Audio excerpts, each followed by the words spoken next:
Broadcasting service of the University of Iowa, in cooperation with the Department of English and the Afro-American Studies program at the university, presents a series of programs on Afro-American culture. These programs are presented as background material for the course Afro-American Literature. Today's program is an address by Cassius Clay, recorded in November of 1967 at the University of Iowa. Thank you very much. First of all, I'd like to say it's indeed an honor and a pleasure to come here and see so many people coming out just to see me. Usually when I'm boxing, I expect to see, 20 times as much. But just coming to talk and to look at me, and especially an ex-champion too, that makes you feel good. I got this from Jackie Gleason, but mine is water. But I started out as the father just said, Father Couch. I met him 2 years ago in Louisville, Kentucky. I was there on some contract business, getting ready for one of my annihilations, and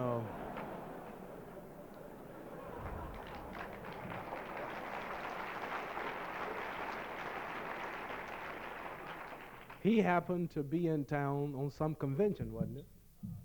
Some convention. He's shy, and he got my address. He was real friendly, something like Father Grappe, and not as bold, but he was. And anyway, he got my number, and I got his number, and I lost his number because I get so many numbers and things, and the laundry, and every day when I go in, I have 15, 20 cards that people, I look at this one, I tear this up, I look at this and I tear this one up. I get so many cards and things from people. And I lost his, but he did call me. I was staying at a hotel at the time before I bought my home and before I remarried. He called me and stayed in contact with me, and every once in a while he would be in Chicago on business. He would come over and stop and talk to me. One time he made a special trip just to talk to me, and a few days ago he called me and he said, "Hello, champ." I said, "Yes." He said, "This is the father." I said, "Yes." "Do you think you'll ever be around Davenport Way?" I said, "Well, maybe one day." "Well, if you could you please come through? We have a nice campus up there, and it's a small country town, and the people there don't get to see great champs like you. Could you come by? I'm sure we have a great turnout." So I had nothing to do today, and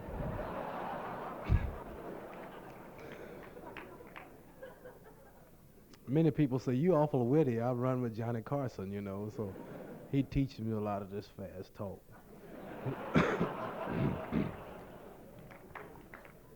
Anyway, I told him I could come on over, and I'm sorry to get here and see so many people, and he didn't charge you nothing to get in.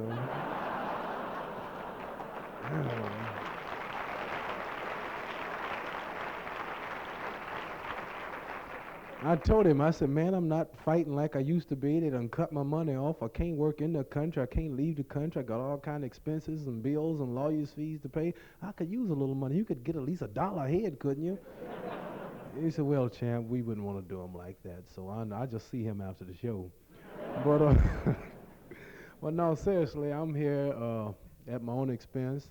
It's just a few hours, an hour flight from Chicago, and I like getting out and meeting people. And I am a minister now of the Islamic religion as taught by our leading teacher, the Honorable Elijah Muhammad, and it helps me meeting people and talking to people because in a few minutes I would like to open this little time up for questioning period, because there are many things you read about me in the newspapers, you see on the television, and you hear that are of controversy and other things, and sports questions and religious questions and racial problems that we're now having in the country, and the Vietnam crisis that I'm involved in, and many questions. I imagine there are many questions and things you want to ask me. So in a few minutes, I'd like to stop and let you ask a few questions, because I could stay here and talk. You know me, I love to talk. I could talk for 5 hours. And then still there are many things that I have found out in my travels that go unanswered. So in a few minutes, I would like to let you ask a few questions. And somebody needs some cough syrup out here. Everybody's starting to cough all of a sudden. You're noticing one person, watch this.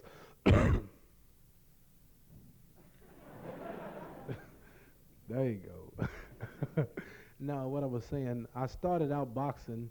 Many of you who have followed my ring career, I started out boxing 14 years ago, and I didn't do too good in high school because I bullied my way through high school. I didn't have to work like most students. I was a good boxer from the age of 15 on up, and I would always bluff the skinniest boys in the class. You notice the skinniest boys with the glasses, they're usually the smartest. And whenever I'd go to class, I would always sit by the skinniest boy, and when we would be getting tests, I would always say, "What's the answer to number 6?" He said, "I'm not going to tell." I said, "I'll see you after school. What's the answer to number 6?" I said, "What's the answer to number 6?" And he said, "Oh, all right, it's number 4." So anyway, I was the national Golden Glove champion, as you all remember, in 59 and 60, the national AAU champion, 59 and 60. And in 60, I won the World Olympic gold medal. And I was in high school in Louisville, Kentucky during this time. And I would bully my way through school. And I never dreamed that I would be the center of attraction. I would create the image to speak before so many intelligent college students, because after all, I barely got out of high school, and if you had told me a few years ago that you would be teaching college students, I wouldn't believe it. I wouldn't have believed it. But not only did I run into boxing, but I ran into a few more things, a few more controversial things that made me different from the average athlete. For an example, there's never been a time in history where boxers come to talk to people like you. No, boxers usually don't talk. They ask them a question, he might say, "Oh, die."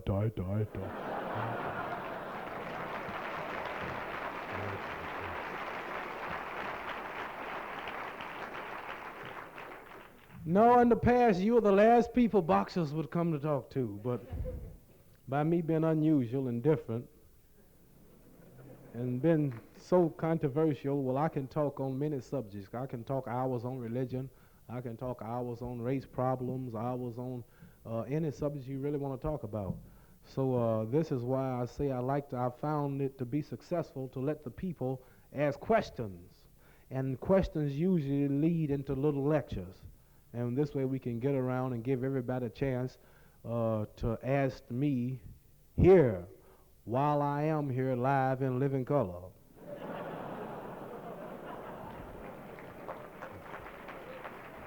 You usually see me over the Mike Douglas show or the Joey Bishop show or the Merv Griffin show or the Johnny Carson show or arguing with Howard Cosell over the wide world of sports. That's one man I can't stand. I almost hit him one day on TV. Yeah. I almost hit him. We were talking about something on television, and he had the nerve to look at me and say, "You're not a dumb boy." And I said, "And you're not as dumb as you look." He said, "Champion, who are you fighting next?" I said, "You." He said, "You might very well get your chance." I said, "If you dreamed it, you'd apologize." And after the show, he almost slapped me after the show. No, he's really crazy. No, he really is. No, he really is. He almost grabbed me in my collar and said, "Boy, don't you talk to a white man like that on television."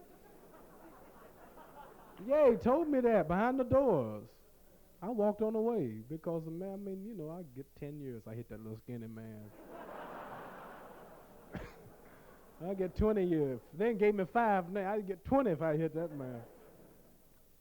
But anyway, I like to open this little time up for questioning. And who would like to ask me a question? Here I am. The fella, give him a chance. Way back there, holler. Well, for Sonny Liston to get the title back, he would have to whip me. Like in the Western days, the fastest gun alive was the fastest until somebody beat him. And the only way you could be the fastest gun alive was to outdraw the fastest gun alive. All of the controversies based around me and everybody fighting for champions. There's only one real champion, legalized physical champion, and that's me. They might not recognize it on paper, but physically I can whip them all. And for Sonny to get the title back, he would have to beat me. And before he do that, he would rather go to Vietnam with a BB gun.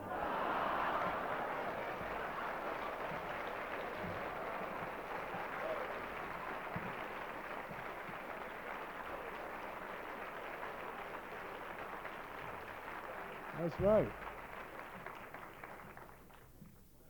Yes, brother. Could you stand up? It's better when you stand.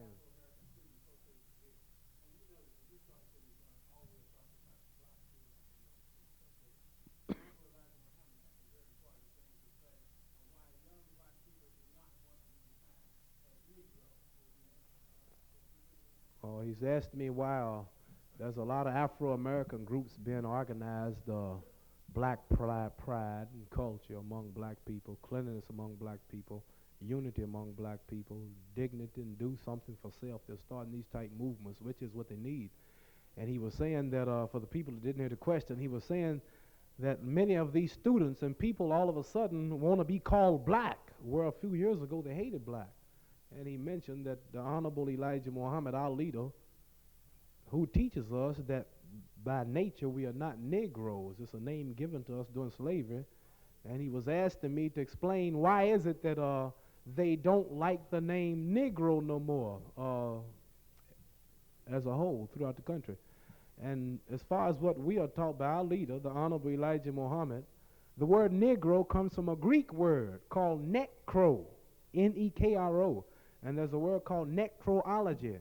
And ology means study of, and necro means dead. See? N-E-K-R-O, in English is N-E-G-R-O. The different letters are translatable, K, G, and C in different languages. They sound different but mean the same. And the English version of the word is pronounced as Negro, N-E-G-R-O, which means dead. And we have been made during slavery. We were put in a dead condition, dead morally, dead mentally, dead spiritually, dead socially, dead economically, dead culturally, dead financially. So many of them don't like the word Negro because the word, we print some 3 million newspapers a week, the Muslim newspaper printed by the Honorable Elijah Muhammad. And he teaches us in this paper. He's got a national radio show, and although they are not followers of Elijah Muhammad, they take what they do understand and they use it. And this is one thing that he's been preaching, that we are not Negroes. There's no country named Negroes, and they have now adopted this saying. Because, for an example, Chinese are named after China, Cubans are named after Cuba, Puerto Ricans are named after Puerto Rico, Hawaiians are named after Hawaii, Mexicans are named after Mexico, Italians are named after Italy, Israelis are named after Israel, Egyptians are named after Egypt. What country is named Negroes? See, there's no country named. So after getting a knowledge of the truth and being educated, and in 1968, they don't want to be called Negroes no more because they found out that this is a stigma given to them by the old first slave masters. And now they are wanting to be called, like you may say, this white man this. Indian may say, I'm a red man. A Chinese will say, I'm a yellow man. So now they want to be called black man, although they are not black. We are not black physically, but we're from the blacker nations. And although a white man is not white, a Chinese is not actually yellow, an Indian is not actually red, but he's still a red man, a yellow man, a white man, so we want to be the black man. So these truths have been taught to our people, and they are now waking up, and this is why they are changing. Any more questions?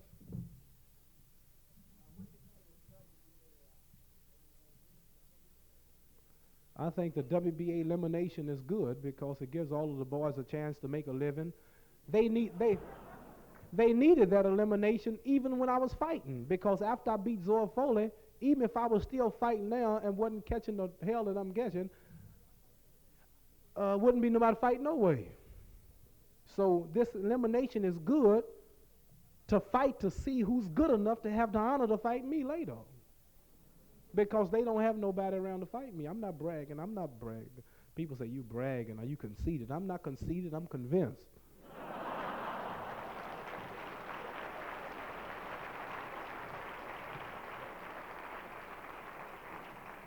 Bragging means you think you have it when you don't.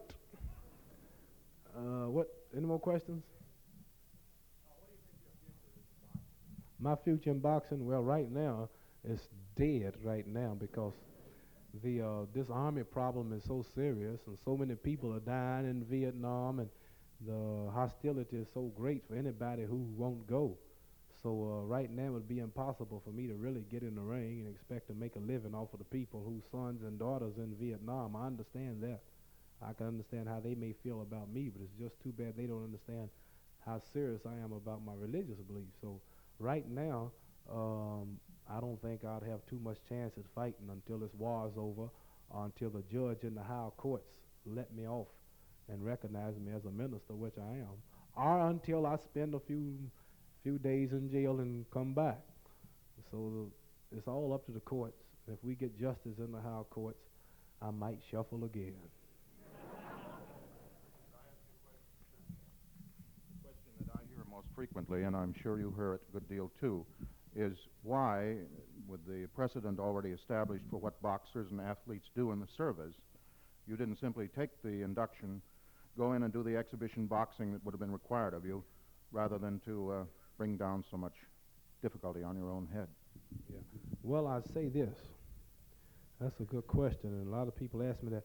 Well, a few government officials themselves told me just what you did, that I wouldn't do nothing, that I just box exhibitions, work a hospital, or whatever I want. But here's one thing they must realize. Number one, first, I am a Muslim. I am a devout follower of the religion of Islam, which is believed in by some 750 million Muslims on earth. It's nothing new. I'm a believer in the Holy Quran and every word in it. I've been following it ever since I joined 1963. One problem that I'm going to say this so you understand what I'm talking about. I had to divorce one of the prettiest black women in the country because she wouldn't conform to the faith like she promised. And I won the decision in Miami because my wife wouldn't conform to the Islamic faith like she promised, and I was granted a divorce. Well, I've been having religious problems, if you notice, even before the draft came up, so this is not something they can use to say that I'm doing it just because I don't want to go. Now, I was formerly backed by 10 white millionaires of Louisville, Kentucky. They had a press conference not long before our contract expired, and they told the press that I have turned down $10,800,000 that I could have in movies, commercials, advertisements, endorsements, and rock and roll records. And $10,800,000 that I could kept, which is about $4 million, would have been mine after taxes. I couldn't take it because of my strict religious beliefs. Now the draft is another thing coming up against my religious beliefs. We are taught in the Holy Quran that we who declare ourselves to be righteous Muslims do not take parts in no wars in no way, fashion, or form that take lives of other humans. Well, if I was boxing exhibitions, I would be entertaining the troopers, or if I was in a hospital, I'd be doing something. So this was written before I was born. It's nothing that I'm doing. This was written thousands of years before I was born in Louisville, Kentucky in 1942, January the 17th, Monday morning in the General Hospital. This was written way before I was born. So I'm not like I'm not using these boys as an excuse, but I don't know why so much hell on me. Now, I'm not going around saying I got a bad knee, I can't go to the army. My knee is bad, but still I'm out somewhere playing ball. See? I'm not going around saying I got to take care of my mama and I got $10 million.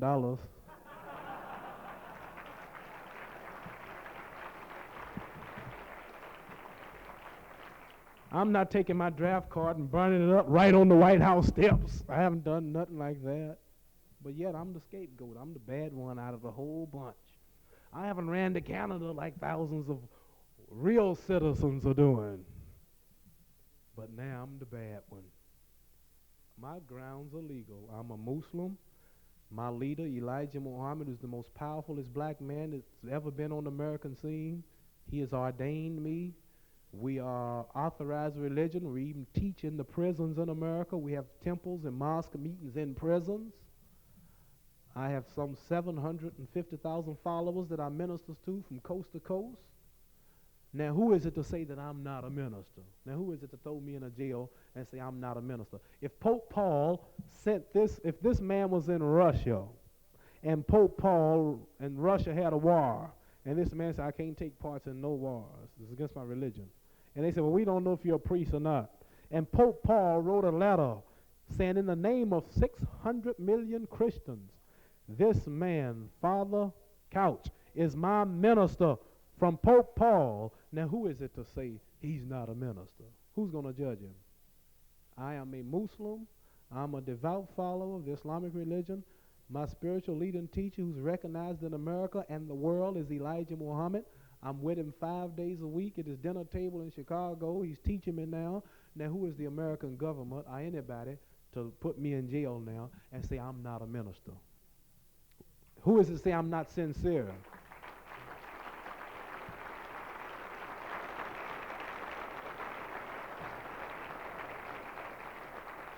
The problem is this: is he sincere? Because many boys pretend to be ministers. Some take their mother's pocketbook to the draft board. Oh, what can I join? And they check his record and find out he wasn't a sissy yesterday, but he's a sissy today, just to get out the army. So if you check my record, you'll find out that I'm sincere. And if you check everybody who knows, just the mere fact of me giving up the heavyweight championship of the whole world, giving up millions of dollars in commercials, advertisements, endorsements, and might be in a jail suffering loneliness and confinement for 5 long years. What you mean? If I'm not sincere, I'm crazy. Then what do I have to do to be sincere? So I'm not on trial. Justice is on trial. You understand?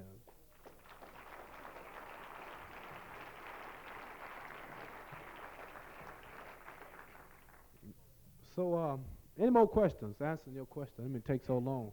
But I warned you before that your questions will lead into lectures, didn't I? There's a brother, a Muslim brother here from, where you from, Baghdad? Salam alaikum.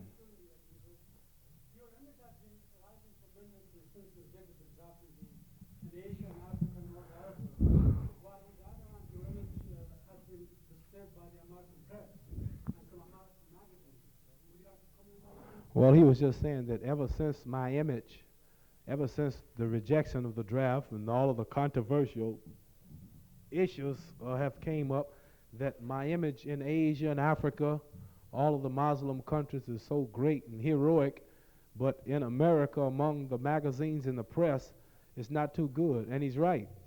It's not the masses of the American people, black or white, that's against me for my stand.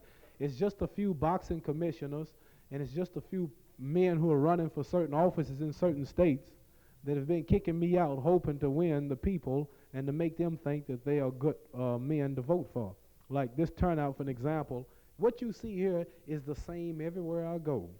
Every city in America, every village, it's the same. So it's not the people that's on me, but it's just a certain few boxing promoters who's been pressured by high officials and government. And naturally, they're not going to, buck government officials just for me. So this is what's stopping. It's just a few people. It's not the whole power structure. And this is one reason they won't let me go to Japan to fight. I tried to get permission to go to Japan, and the prosecuting attorney came in from Washington and said, Judge, Washington do not want this man to leave the country because he is too well followed and liked in places like Japan, which is anti-American in many things. and Lebanon, Syria, Egypt, Sudan, Saudi Arabia, Pakistan, Indonesia, Ethiopia, Ghana, Nigeria. And my mail is so great. From where you from? Baghdad, Iraq, countries such as yours. Uh, I have all kind of government invitations by the presidents of your country. Yeah, I have government. I have 15 invitations from governments. And this is one reason they wouldn't let me leave the country, because the prosecuting attorney said that my penalty is so serious until this 5 years in prison and $10,000 fine, he said, is enough to make a man not want to come back. Now, I wouldn't leave the country and leave my people in their struggle, and my mother and father and my brother. I'd be a fool to leave the country just for a few years in prison. I wouldn't do that. I have nothing over there. My people's struggle is here. And just 4 years at the most in prison, I wouldn't be but 29 when I got out no way. So I'm not going to exile myself from this country just for a little old prison term. I'd be a coward.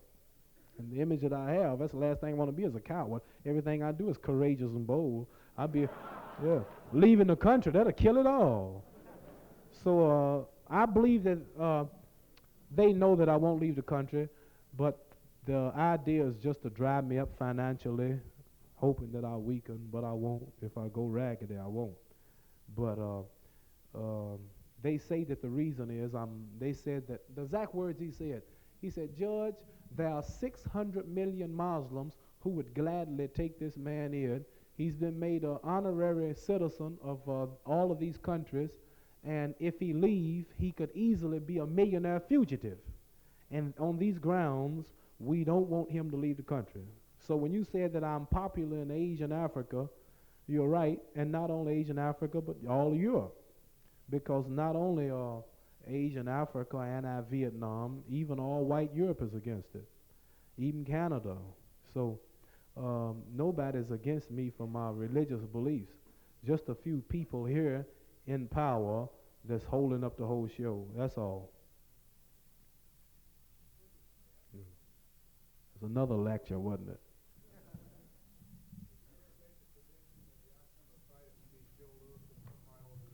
If I met Joe Louis, or the computer machine, they have all the fighters fighting each other over. They have all, what he's asking me, will I make a prediction on my fight if I fight Joe Louis? See, they have a computer machine. See, they couldn't get me whooped in the ring. They're going to get me whooped a machine.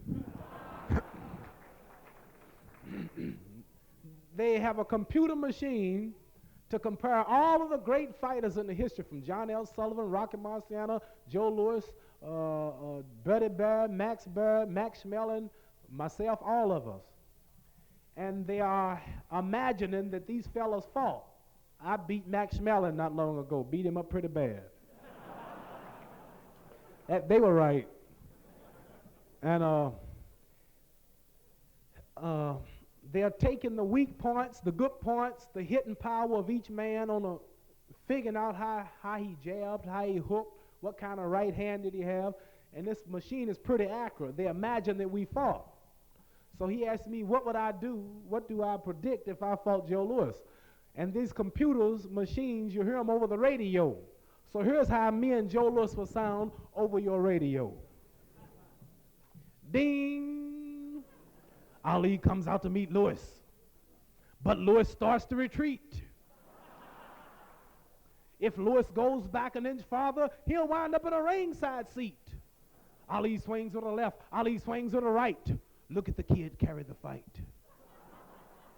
Louis keeps backing, but there's not enough room. It's a matter of time. There Ali lowers the boom. Now Ali lands to the right. What a beautiful swing. And the punch lifts Louis clean out of the ring.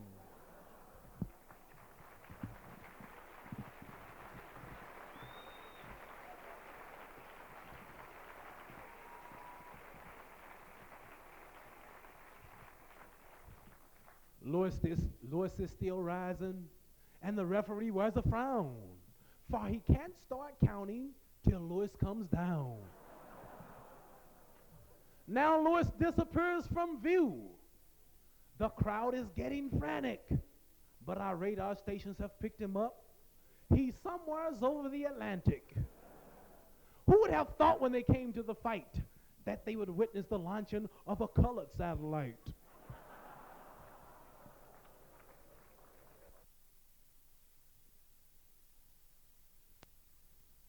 I don't know. I don't know what my role is in this. He asked me, what do I think my role is, or my future role in the civil rights movement? Number one, we don't take part in what you call civil rights. Uh, we have nothing against people who fight for what they call civil rights. See, we have like 22, 25 million people here who are struggling for freedom, justice, and equality. And our approaches are different. The same in war. Take Vietnam for an example. One man is fighting the war from the air. One man is on the land fighting. One man is under the water in the submarine. One man is on top of the water. But they're all still fighting the same common enemy, they say, or they're all still, but they have different approaches.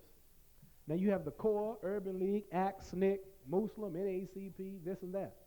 And they all have different reasons. One man believes that intermarriage is the solution, and over a period of years, everybody be white. This is what he want to do. And we don't want to do that. So we can't follow his movement.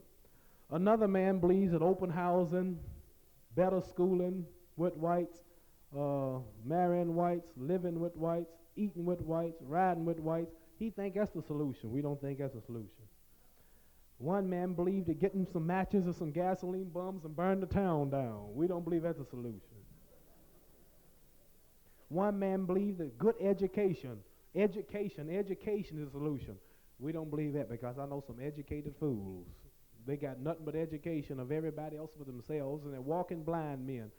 All education and no knowledge of their own self. They're fools. So, we're not naming which movements represent these things, but this is the mixture of the ideals that's with our people. Now, number one, what we believe, our program, the solution, our problem, and this is the part that I play, or I may say that I would like to play. Knowledge of self and kind a man must have before he can be free or know what direction he's going in. For an example, here comes a man.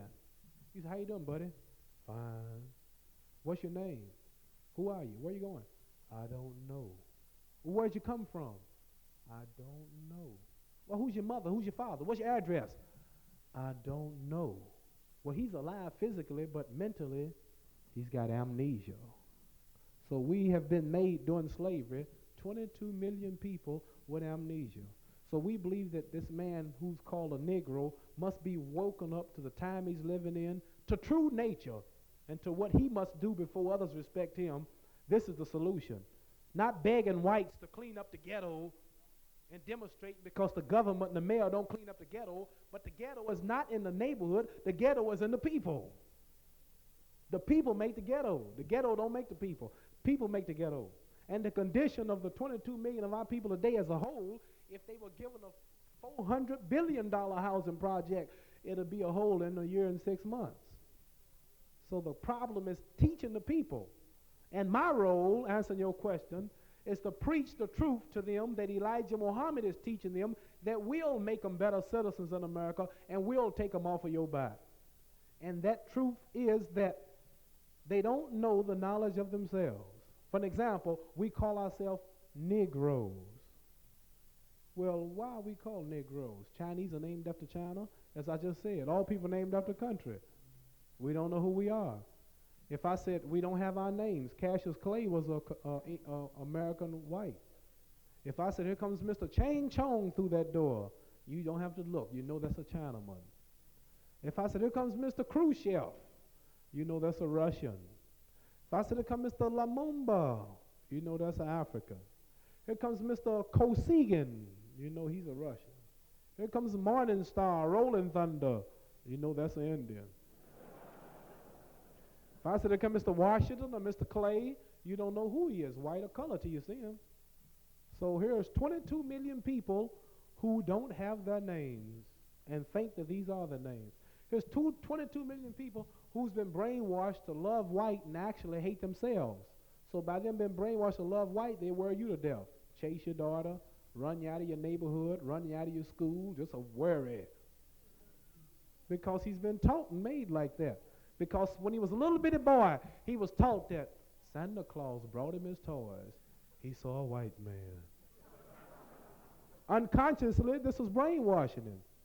Then he got a little older. He went to church. He saw Jesus, a white man, long blonde hair and blue eyes. He looked at all angels. He saw all white angels, no colored angels, all white angels. I guess the colored angels was in the kitchen preparing the milk and honey.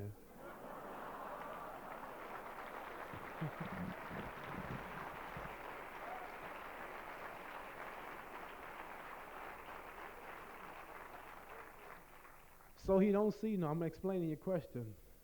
So he don't see no colored angels. He look at the Lord's Supper, he see all white. He look at Tarzan, the king of the jungle. Oh, all white, beating up all Africans. Ooh, he's getting scared now. And then he turn around and he look at Miss America, white. Miss Universe, white. Miss World, white. He look at the president, a White House. He look at the cowboy picture, the good gown, the white horse. He look at the go to grocery store. He see the angel food cake is the white cake, but the devil food cake is the chocolate cake. So he hate black. Right there, unconsciously, he's getting to hate black. He don't on his own. Hate yourself. Everything you see of authority and goodness is white. He was taught in church that he can't go to heaven until he's washed in lamb blood till he's white as snow. And when he get to heaven, he walk on a milky white way. He look at the TV cartoon, the little ugly duckling, he was black. And the little white ducks walked in the front, and the little black duck caught all the hell. He saw the black cat was the bad luck. So he's been brainwashed. See? Then you look at TV commercials, White Owl cigars, White Swan soap, King White soap, White Cloud tissue paper, White Rain hair rinse, White tornado. Oh, I've never seen a white tornado. Because they're usually black, you know. Yeah, they're usually black, see.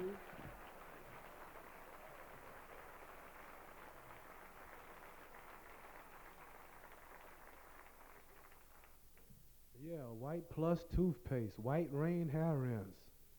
Then he look up, and somebody said, "You sure got a good memory. You don't forget nothing. You got a memory like a white elephant." That's a saying they have, you know. So there you have this Frankenstein that was created during the 300 years of slavery, taught just what the master wanted him to know. Now it's backfiring on you. So my role is to teach him the truth, so he'll love black, so he'll respect his own women, clean up his own neighborhood, get him a farm, grow his own food, build his own school, build his own house. It's human nature for tigers to be with tigers, lions with lions, monkeys with monkeys, crocodiles with crocodiles, alligators with the alligators, red ants with the red ants, black ants with the black ants. Blue birds are going this way and the red birds are going this way. They get all mixed up and they all come out going their own way, you notice. You see the pigeon with the pigeon, the eagle with the eagle. Everything is with own. Chinese eat with chopsticks. They like chopsticks. They like chong, clean, tang music. Indians like Indian food. Mexicans like Mexican food. Everybody's got their own clothing, their own dance. Whites like their culture, like their type living, like talk their talk, talk their slang. Blacks have their type food, and the two just won't really mix. It's against nature. It's not that we hate one another. It's against nature. It's human nature to love your own, want to be yourself, want to marry your own. Every man wants a son that look like him. So what I'm saying is that this is my role, to teach to them the truth that whites never taught them. And then when they hear it, they don't integrate no more. He want to marry his own woman. He's not forcing himself in your restaurant no more. He's getting him a restaurant. He's not begging you to come in your neighborhood. He want to get him a good, clean neighborhood. That's my role. So I don't know if you call that civil rights or what, but this is what we preach.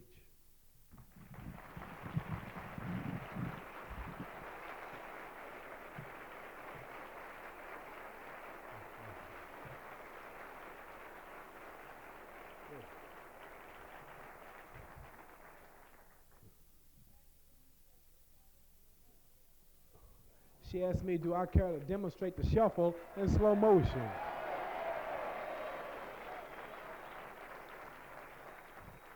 It's impossible to demonstrate the shuffle in slow motion.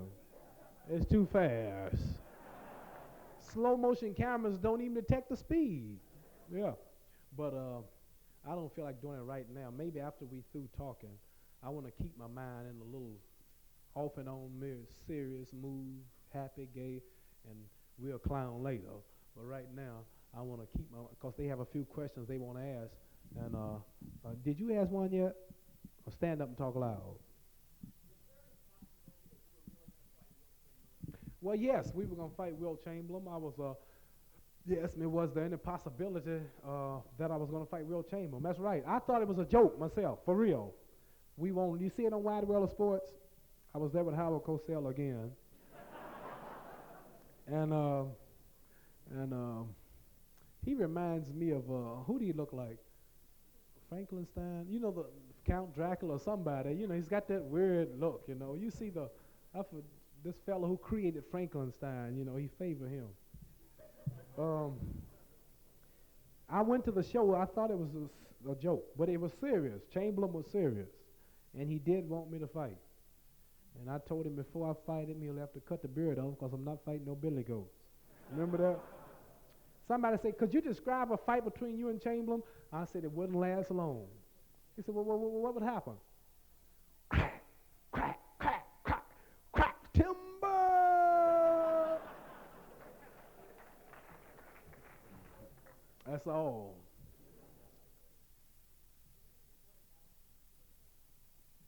Floyd Patterson's a person, he seems to be, he means right. He's too humble, he's too good-hearted. Every time he knock a man down, he want to pick him up and kiss him, and he feels so sorry. And he's shameful. He goes out and puts on beards, and he hide, and when he lose, and he's real meek, and he talks at the wrong time, you know. Out of all of the people to attack, he jumped on me about my name, about my religion, made an international fool out of himself, and got a good whipping behind it. And he's a little confused. He's mixed up. He means right, but I don't know what's wrong with him. But he was a pretty good boxer, but he's done taken too many beatings now. But out of the ring, he's a nice, quiet, humble, good, what you may say, good, real Catholic, real good Christian. He's real religious, and he's confused and he's mixed up acting. He's disturbed acting. He's an individual. He's in a world of his own. Let me see this. Who can I talk? You.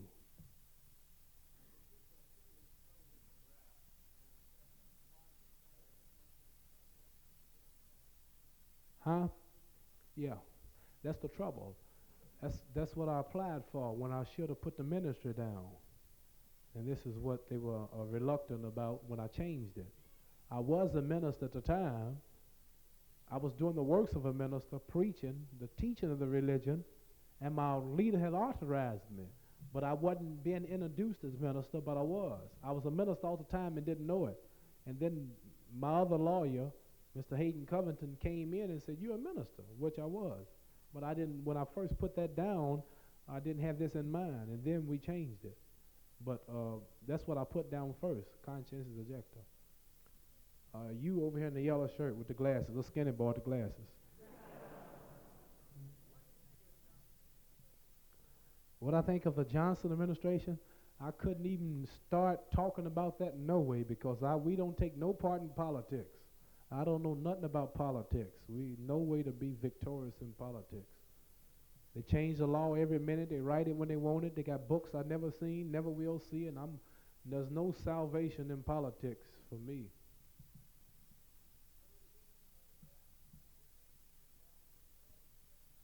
No, I don't. That's getting on political talk too. Question the legality of the war.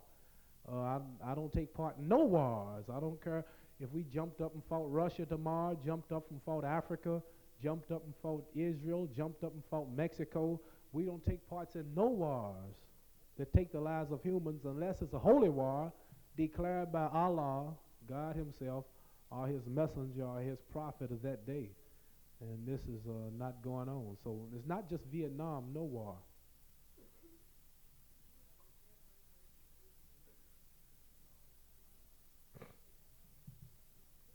No, I can't break away from the Muslim religion because if I did, where would I go? To Martin Luther King, to get my head whooped around Alabama and Georgia?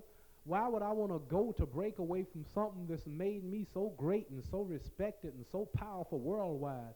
Here's a man here from Baghdad that says his president, millions of his people are dying to see me. They never recognize integrators or Christians or Negroes in these countries. They never recognize Negroes in Egypt, Asia, Africa, Indonesia, Saudi Arabia, Pakistan. I've sat at the table with these presidents, ate dinner with them, hugged them, kissed them. They're Muslims like me. They have names like Muhammad Ali like me. If I break away from this, where would I go? This is the image that the press has plays up to make it look like I don't know what I'm doing. They don't want to give my lead, Elijah Muhammad, or my religion the credit for converting a big man like me in sports. This is too much honor to it. So they want to make it look like I want to break away. Malcolm X didn't break away. Malcolm X was put out by the boss. Malcolm X was put out 3 times, and the last time he stayed out because he wanted to start his own violent movement. But Malcolm X made a remark about Kennedy being killed, which was bad. Kennedy was loved by the whites and blacks. He was a good president for the country. And when that fool jumped up and made a remark praising Kennedy's death, he put the life of every Muslim out there walking the street on the line. So Elijah Muhammad had to let the world know that Malcolm X was speaking and representing himself and not him, and set him down and expelled him for 9 months. And during that 9 months' time, he came to my house in Florida, said he wants to start his own movement. He will still be with Elijah Muhammad, but he wants to get some rifles and be violent because he's moving too slow. And he preached with the sword, he died with the sword. So he didn't get rubbed out by us, as you said, because he left. He didn't left, he got put out. You don't leave Elijah Muhammad. I can't leave Elijah Muhammad. Elijah Muhammad's a bona fide leader. He's been here 36 years. No one will challenge him or tackle nothing, he say. He prints 4 million newspapers a week. He's got mosques, universities, schools throughout the country. He's recognized throughout the whole Eastern world. He made me. He named me Muhammad Ali. He taught me that I was the greatest. He taught me everything that I know. Now, who am I to everything that I'm saying now is intelligent. We have a nice discussion. Many people are shocked hearing the truth told so plain as far as our problem is concerned. I got all of this from Elijah Muhammad. Now, if I break away from Elijah Muhammad, where am I going to go? Where am I going to go? Who am I going to? Who am I going to that's better than this?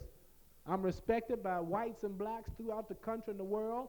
I have 29 government invitations to Muslim countries. If I left Elijah Muhammad, they can't accept me no more.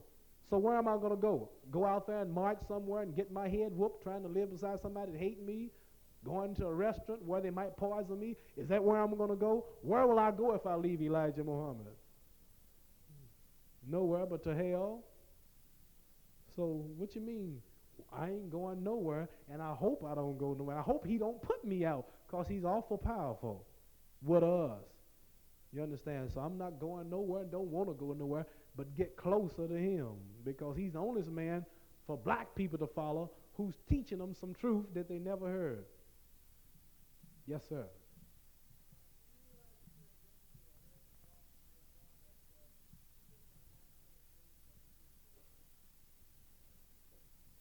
Well, I'm not against no policy in Vietnam. I ain't said nothing about that. I'm not for no war.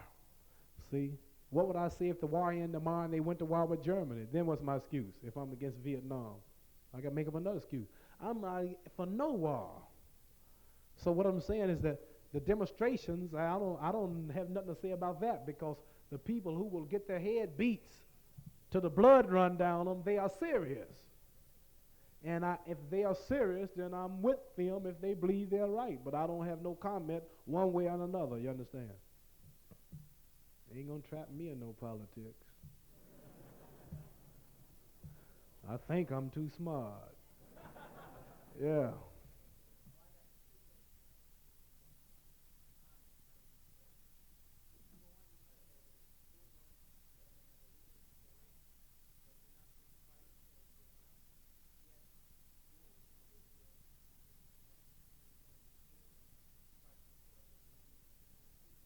Well, I would think that your own white American government will admit that Israel attacked Egypt first. So you can't say that they were defending themselves. You trapped yourself. You will never catch a Muslim country attacking nobody, not Muslims. And Israel did a lot of bully talk over there in Egypt before, but Israel was the actual attackers. This is what the press and the government itself admit. So, and plus, this to them is a holy war. This is two countries who's been having differences for the past 2,000 years, I'd imagine. And this is their internal problem. I'm not there. I'm not a so-called citizen of the country. And their troubles, I don't understand. I'm way over in America with my problem first. God protects those who helps themselves. Self-preservation is first law of nature. We are striving for our freedom, justice, and equality in America, not South Vietnam, not Egypt or Israel. So we are wrapped up in our program here. And they are taught not to take part in wars. But they have something in the religion where that if their country is attacked, see, we are taught not to be the aggressor, but defend ourselves if attacked. So they have reasons for what they did, and they were attacked. So I can't comment on why they fight because I don't follow the Islamic teachings that's taught there. We follow the same teaching, but our approach is different. See, the approach of the teaching, the basically is the same. So I was in my apartment in Chicago asleep when it broke out. So I can't be considered guilty because they were fighting, because they have their own problems, their own reason, and it was their whole country been attacked. Yeah. And if America was attacked tomorrow, I'd fight. If it was attacked, if it's for my own good, I gotta fight.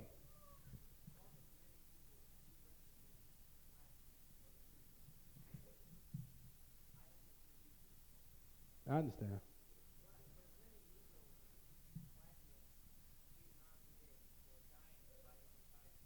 Right.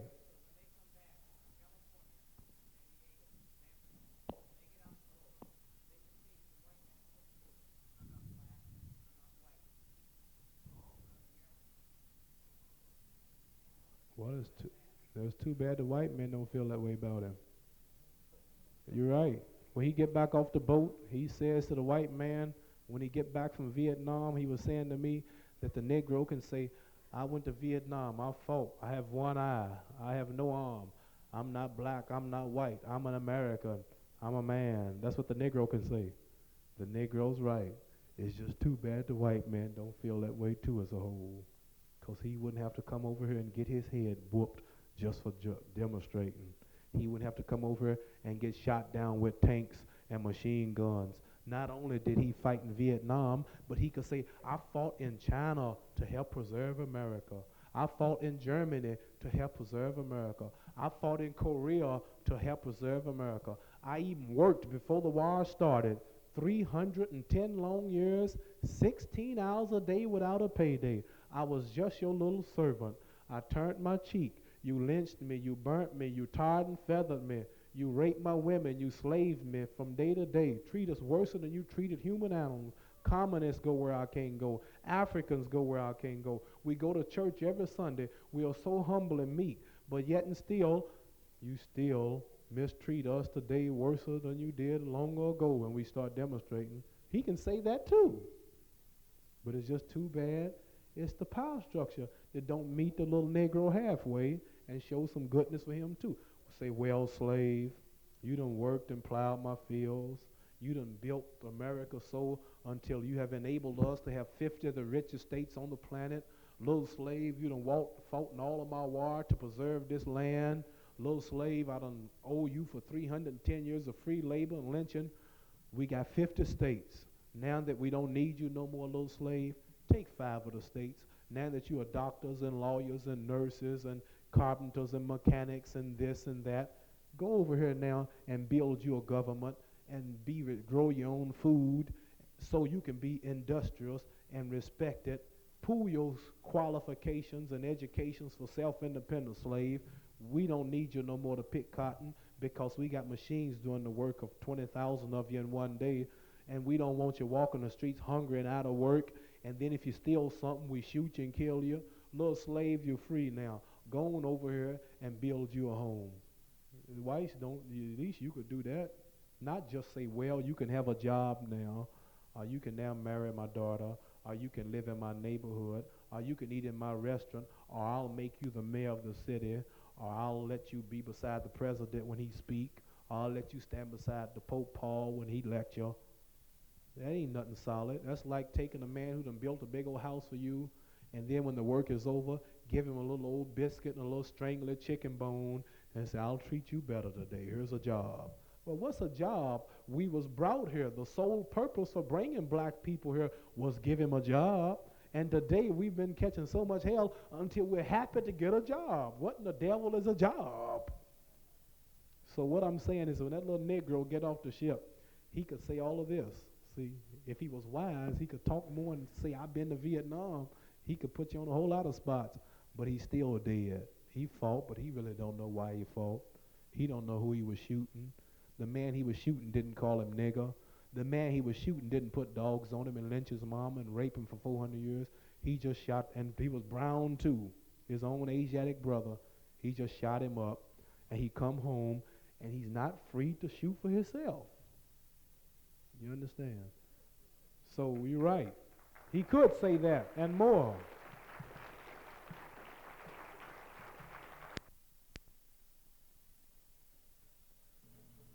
That was an address by Cassius Clay, recorded at the University of Iowa in November of 1967. This series of programs on Afro-American culture is presented by the Broadcasting Service of the University of Iowa in cooperation with the Department of English and the Afro-American Studies program at the university as background material for the course Afro-American Literature. This has been a recorded presentation of the Broadcasting Service of the University of Iowa.